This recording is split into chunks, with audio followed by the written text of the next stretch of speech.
Hello, and welcome to another review video. This time around, I'll be looking at the GungHo Collab rerun. There are two rare egg machines. The 7 Magic Stone machine includes 26 new units, and the 6 Stone machine includes 28 older units. The older units are also available in the video egg machine, but the lineup is so bloated, so don't get your hopes up about rolling any RAM unit. And even if you do, they most likely won't have many uses since all of the old GungHo Collab units are extremely outdated even after their most recent buffs. Since that's the case, I really don't think you should spend any stones in the 6 Magic Stone RAM. I won't be even mentioning most of these units in this video. I'll be mainly focusing on the units from the 7 Stone RAM, but do let me know if you feel like I overlooked someone from the GungHo Collab 1 RAM. Also, please remember to like and subscribe if you enjoyed the video. A thing to note is that this collab will rerun very soon, in about 2 months if we go by the usual lag between servers. 3 new units will be added to the 7 Stone RAM, and only the pull rate for the lower rarity units will change. The BGMs and pretty much any other unit that matters will have the same rate as they do for this machine. Depending on how you feel about the new units in JP, you might want to wait until the next run if you wish to roll them. Honestly, I'm not that impressed by those units, and I'll be rolling in this GungHo Collab run and completely skipping the next. That is, assuming that I get everything that I want from the 7 Stone machine. Maybe you'll feel different. Here are the 3 new units. These are all exchangeable for 10 GungHo Collab units. The first 2 synergize well with each other and their own evos. For example, here's a team of them, and as you can see, you'll need to have a bunch of dupes. I really feel they're not worth the investment, but if you enjoy 3 attribute teams, you might want to wait for them, or save up tray fodder for the next GungHo Collab rerun. The last unit can be used as a leader due to their solid leader skill, and this unit is also the first one with a looping HP buff. It can synergize with various rainbow leaders like Gino and the upcoming heroine Claudia, so keep that in mind if you like rainbow teams. The lineup for the 6 Stone RAM will be way different, but I would still argue that you shouldn't spend stones in the GungHo Collab 1 machine.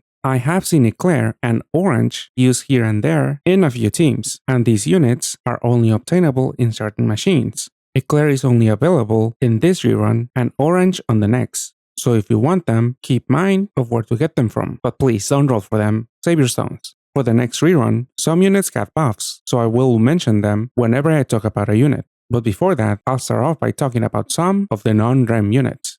We'll be getting 2 new Descended dungeons, Loki and the Gate Sovereign. In Loki Descended, you'll have to stock up on Power Break Awakenings to farm the cards that are needed to exchange for 4 equips. These are somewhat unique, but will require a lot of farming, especially if you can't farm the dungeon with 8 or 9 Power Break Awakenings. You can make unlimited trades, but you don't really have to rush to farm all of these while the GungHo Collab is ongoing, as Loki Descended will return every few days or so as a special dungeon. Loki himself isn't a particularly interesting unit, but could be a decent damage tech due to his 35 billion cap break. The Great Sovereign Descendant will instead require you to stack up on Dungeon Boost Awakenings and or enter with a neck drop boosting leader skill like Yamato's to get the wings to drop. Those are needed to evo the Gate Sovereign, which is the sync material for various GungHo Collab units like Crowley and Origin. Make sure to farm this very annoying dungeon to get the Sync Awakening material, unless you would rather wait a bit more until the Sync Awakening Tamadra is released once we upgrade to version 21.9, which should be sometime later this month.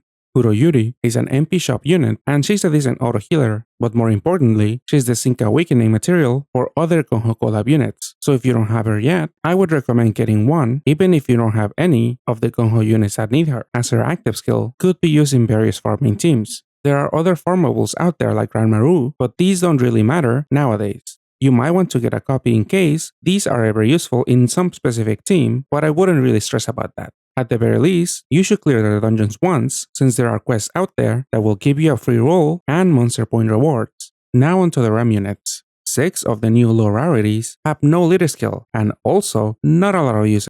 Akane can be used in some fire break farming teams, and his equip could be okay for buttoning, but there are better options out there. I don't think Aoto has much value as a cleric, but at least their equip could be used for certain farming teams where you need an auto heal active skill. Midori honestly looks useless as a sub or equip, but maybe she could see some use in 7 cooldown 1 turn haste teams. Hikari is just as useless, but at least she has a 10C equip. Yukari could be used for farming, but that type of content is very limited since she's not gonna be dealing much damage by just making her O. Her equip is a bit more useful in dark break farming teams due to its active skill, and she's probably one of the few 6 stars I would try to keep all my copies of. Genji can also be a system, but needing 5 units for orb generation leaves no room for any utility. His equip is a decent button, but it's only a single target and it's not that fast since it has a secondary effect. Aslov is at best a signal of more nail orb creating units. Seeker is a looping cap breaker, but he might not see much use due to being wood attribute. His equip is very interesting since it's effectively a 20% true gravity after you match all the orbs. This has very limited applications, but it could be very handy in farming teams or for certain ranking dungeons so that you can bypass 20% super assaults, if those are even a thing. I don't know when he'll be useful, but I would try to keep every copy just for this equip alone. These two are decent rainbow subs, though Takeru is pretty much only a damage tech capable of cap breaking to 40 billion every 6 turns. His equip provides decent bulk, but the low cooldown active skill might not be too useful. It does his own play on Lu since she's able to easily overcharge it and also run her own active skill shield.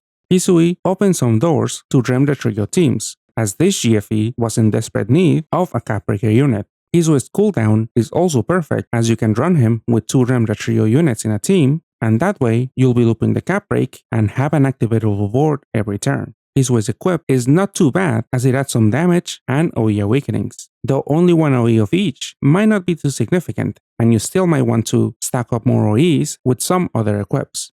Ino could be a decent absorption voider, but all of the new fire and light teams that have come out in JP have never made use of this unit. Even his equip, which is the only one with the fire sub-attribute and a levitate awakening, hasn't seen much use. I do think that this equip will probably have some future use, but by then, there's probably going to be a better equip with stronger awakenings.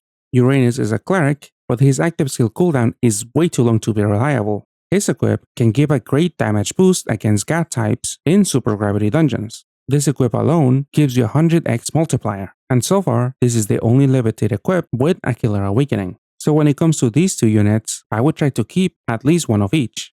These 2 TPA units are capable of clearing some in-game content, though Fele is a much weaker option. There are some wood TPA units out there, but this unit doesn't do much for the archetype. Chibi Fele is now a weaker version of New Year Rex. They have similar active skills, but New Year Rex's is slightly better and can deal more damage than Fele, but New Year Rex doesn't generate any dark orbs, so if you really need them, then I guess Chibi Fele is slightly better, even though 3 orbs is not even that many. Fele is exchangeable, but do yourself a favor and don't even bother exchanging for her.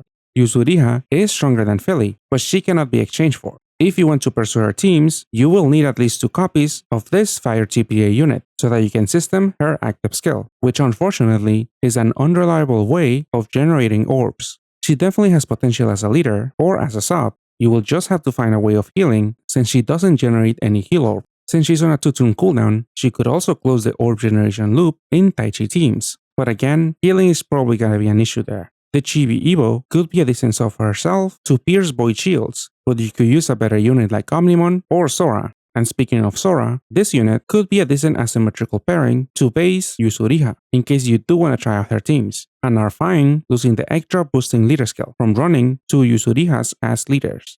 Lilin is sort of support for Kurotobi teams as she can generate the needed orbs for that leader. Her second stage active skill can also override all orbs, so if, let's say, an enemy gives you a full board of heals, then Lilin will be able to give you an activatable board, unlike Kurotobi, who wouldn't be able to generate water or dark orbs. You will still have to time her active skill though, as this one is on a 4-turn cooldown. Due to that, you do need a 2-turn cooldown unit to close the orb generation loop if you decide to run 2 Lilins in a team. I do think more than 2 copies won't leave a lot of room for other units, but in the future, some teams might choose to run 3 Lilins since her cooldown will go down to 3 turns when the GungHo Collab reruns in about 2 months. Her recovery leader skill buff is large enough to work in new endgame dungeons, though she suffers from low bonus combos when paired with Kurotobi, as this team caps out at 12 combos if you match the resulting Lilin board. In a regular 6x5 board, you do have 6 other orbs to match at most 1 other combo, but if you get hit with any big combo debuffs, you won't be able to deal any damage since you need those 10C awakenings.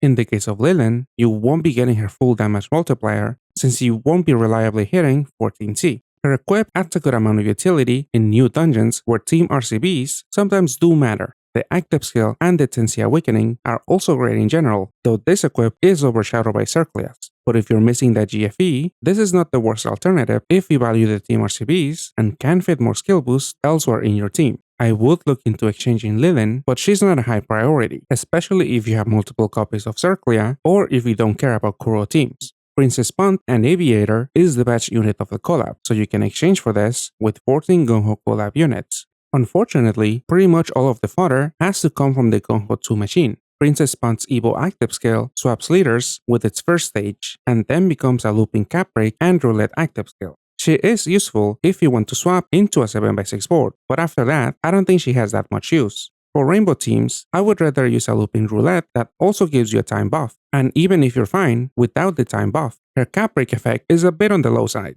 In 2 months, she will get a buff that raises her cap break to 7 billion, which is better, but I don't think it'll help much, especially since we're seeing the rise of cap breaker units that have better secondary effects, like Christmas Amir and even Hisui from this collab. Her equip is pretty decent for rainbow teams to farm parts, but these type of teams have a harder time than others in dungeons like SN5, so you might not have too much use for this equip at the moment. I would say that this exchange is an easy skip, but since she is the batch unit, you will need to get her if you care about Crowley teams. Kanan is a bit peculiar. Her post-transformation active skill is an Omnipierce with a gravity effect. Not a bad active skill if you have haste units in your team that can help her get it up faster. But the puzzling thing about this skill is that the gravity effect happens first, meaning if an enemy has a void or absorption shields, the gravity will pretty much do nothing since you don't first counter those shields. Fun fact, Kanan was nerfed before release in JP. In the teasers before the collab, her active skill lasted for 6 turns, but when the event went live, her active skill was nerfed to 4 turns.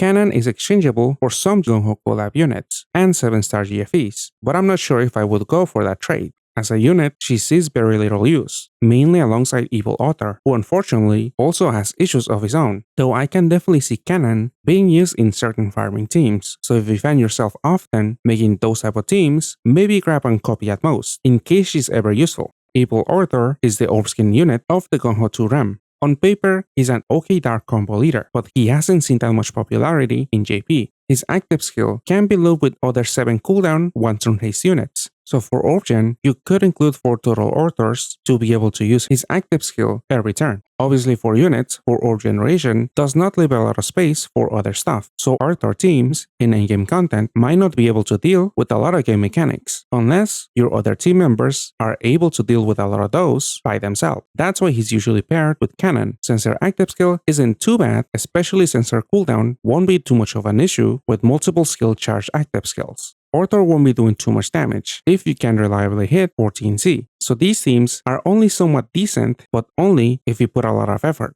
If you want to make an Arthur team, you will obviously want multiple dupes of him, but I would say you're better off not chasing him. That goes for his bundle too, since even though his equip is really good due to the effective skill boost and awakenings, for $10 more, you could get a better one like Crowley's equip. Another better equip is Arcbursus, who maybe you already chase elsewhere, and who also happens to be a much better dark leader. Loki is a 3-color damage tech, but I don't think he offers much value. This unit has a high cooldown pre-transformation active skill, and post-transformation, the active skill doesn't really offer much value. Yes, he does cap break to 90 billion, but this only lasts for 1 turn on a 3-turn cooldown, and the only other useful effect from his active skill is a board size effects. Loki does have high effective HP and a scaling leader skill, so on paper, he can definitely tackle endgame content, though that might be challenging due to Loki not providing much outside of damage. His equip is really good due to the 3 team HPs and also because it has no main attribute. This means it'll grant any unit plus 10% of the equip stats.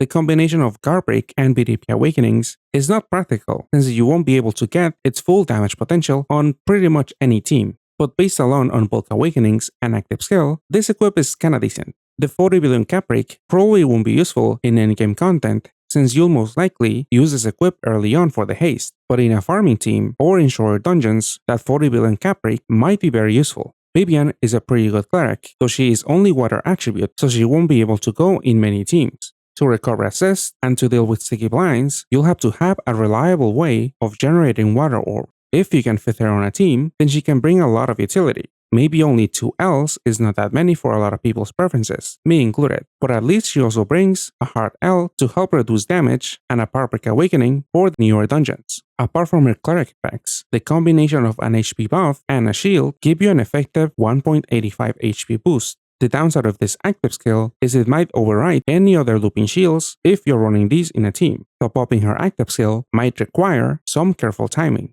In 2 months, her HP buff and shield effects will be increased to 2 turns instead of 1. This means that if you're running a team with low raw HP, you could now maybe survive hits after undead animations with this multi-turn effect. That's probably a very rare scenario, but it's much better than the one-turn effect that she has right now. Her equip is one of the few ones that has 2 heal OEs, and these have become a bit more popular in dungeons like SN5 where you need to drastically increase your healing potential. But the active skill isn't particularly helpful in in-game content since the button effect will not do any meaningful damage against anyone. Since the active skill cooldown on the equip is also on the long side, you might not be able to reliably use this on a Baroque Kitty team. Overall, I do see some potential in the base unit, but only after her buff in 2 months. And as for her equip, other options like Aldaman's equip are much better due to the haste. Yamato Enisu is seldomly used as a Crowley sub. This mid-run unit would add some utility to the team with their heart and 4 Ls, but their post-transformation active skill only gives you a 2-turn shield on a 3-turn cooldown. Since we technically got access to a better damage-centric light combo looping shield from the future, Enisu now looks a bit worse on release.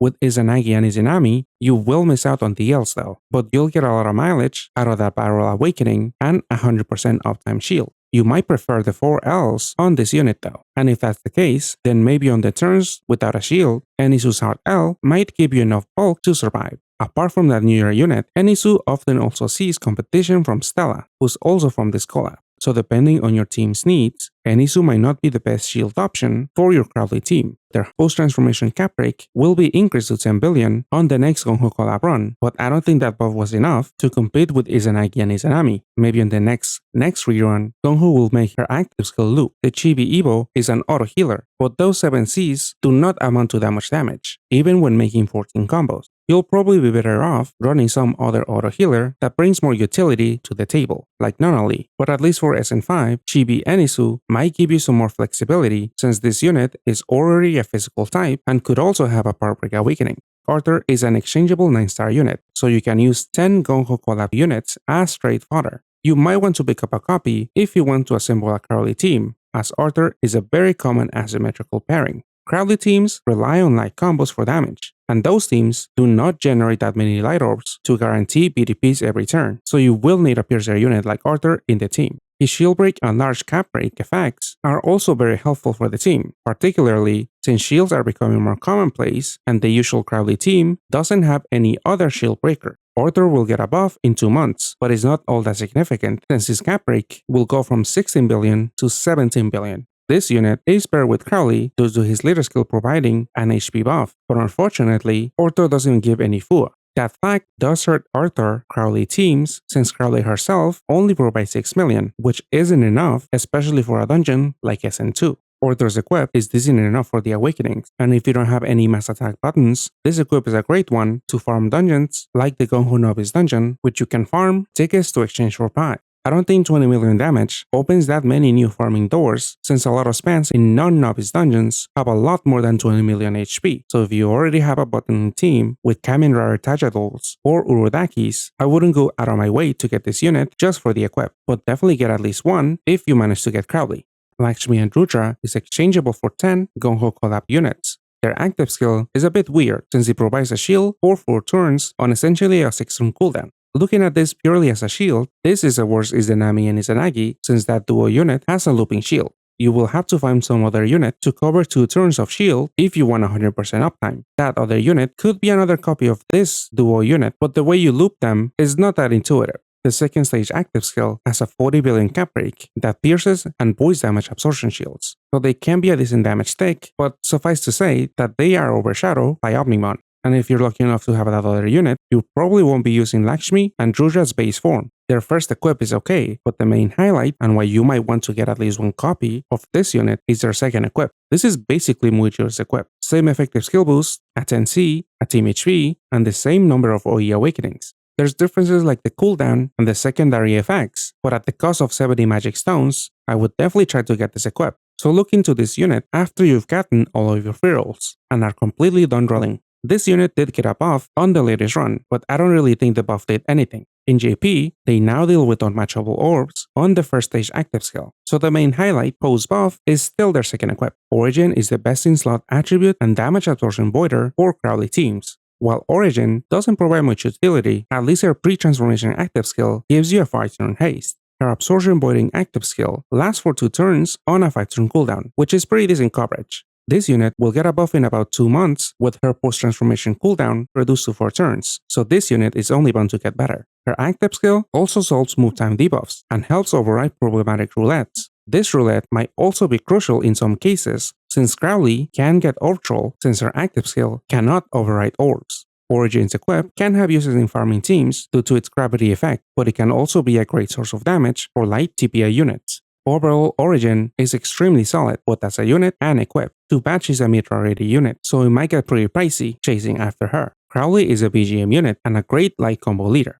Her optimal subs are from the GungHo Collab 2-RAM, so you will have to roll a lot in that machine if you want to assemble her optimal teams, especially if you want to self-pair, since you need 2 Crowleys to system her orb generation active skill. Crowley surprisingly did get a buff on the latest rerun in JP. Her cap rate will be 10 billion, so she's only bound to get better. Unfortunately, her active skill does not override orbs, so if an enemy floods your board with heals or lights, then you might be unable to match 2 light combos and not activate your leader skill. Therefore, some of your other subs should be able to help counter this, either by changing your board or generating a roulette. Her teams usually consist of at least these 3 core members. As for the other 2 subs, you'll want to include light units that help solve that orb trolling problem and also ideally have a Heart El Awakening, as these will help you tank a lot of hits in newer dungeons. RCB is an issue in dungeons like SN5, but thankfully, Crowley's leader skill gives you an additional RCB buff that is sure to help. The one downside in her leader skill is the fact that she only gives 6 million FUA, which will not cut it in dungeons like SN2, where you need at least 10 million.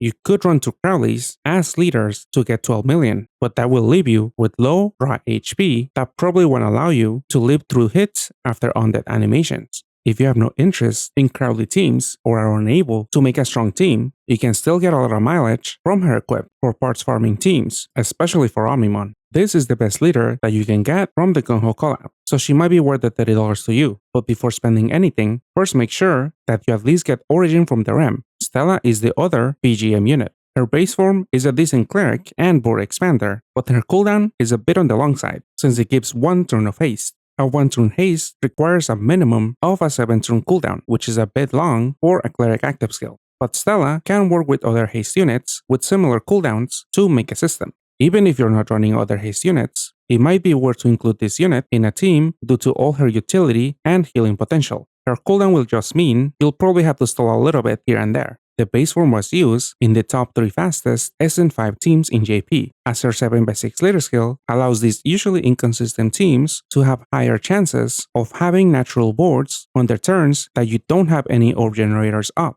It's a pretty niche use case, but if you're willing to try out for that title, you will pretty much have to get this unit. The main highlight for me is her chibi form, as this unit packs a lot of utility and is amazing for any team that needs a looping shield. Her value in NA is significantly higher than in JP, since there are no signs of us getting Aurora from Disney. Chibi Stella is not a cleric, but those team HP awakenings are very valuable and needed to tank damage in the newer in-game dungeons. Not to mention that her heal OEs will also be very helpful. Stella's roulette is also very handy, as a lot of enemies nowadays give you hazard roulettes that can be deadly, as these might eat up an important orb and thus leave you unable to activate your leader skill damage reduction. This unit is pretty important if you wish to quickly farm SN5 with an Omnimon team, so if you have any interest in that, you should go into the REM or maybe even buy her. So if you spend money, $30 is a lot for a unit, but with the 1% pull rate, buying the bundle looks very tempting, especially if you don't care about any of the other GungHo Collab units. While Stella and Crowley are the big chase cars here, rolling for them might be a very painful experience since these are BGM units.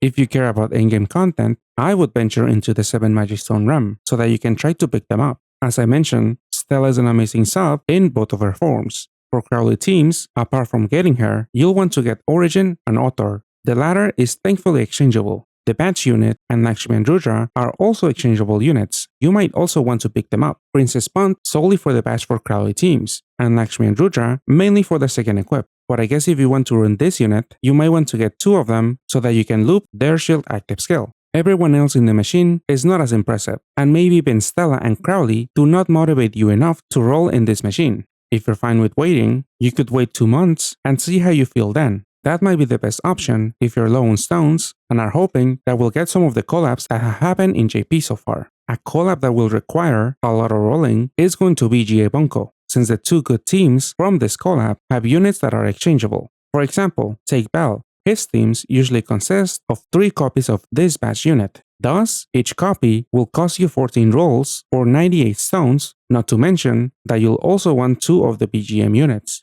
For eyes, you'll also want to stock up on fodder, as 4 out of the 6 units in the usual team are also exchangeable. And as for the other 2, these are mid-rarity units from GA Bunko, which will obviously require rolling. If this collab does come to an A, it should happen before the next GungHo Collab rerun, and if things are looking dire by then, without any sign of GA Bunko or other collabs like JJK, Disney, and Weekly Shonen, then you could just roll on the next GungHo Collab rerun. That is assuming that nothing else catches your eye that might get announced in the near future. Or maybe you feel like rolling in Valentine's so that you get a BNOA system. JP's anniversary is later this month, and GungHo will probably announce new collabs and or in-house REMs. I do feel that we're at a point where we don't know for sure if any third-party collab will actually come to an A. So if you're not very optimistic, you could just roll in the GungHo Collab REM, as at least this machine has a very strong leader and some decent subs and equips. If you want to hear a bit more details on what might come to an A, check out my previous video.